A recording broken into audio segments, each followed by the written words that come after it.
Hello everyone, welcome to my channel. This is Wendy from Soap Beautiful.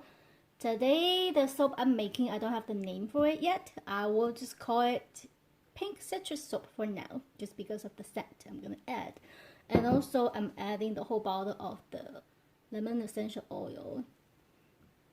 Just want to add some essential oil to my soap. But because essential oil, they evaporate fast, so after curing you might not smell anything. That's why I'm adding fragrance oil at the same time.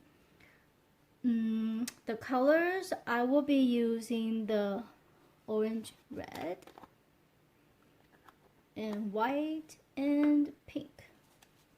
Ooh, I'm almost out of this, but I think it's enough for today.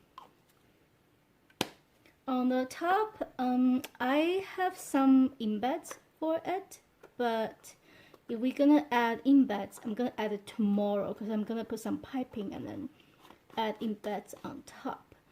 But I'll see. I might add, I might not. So let's give it a try.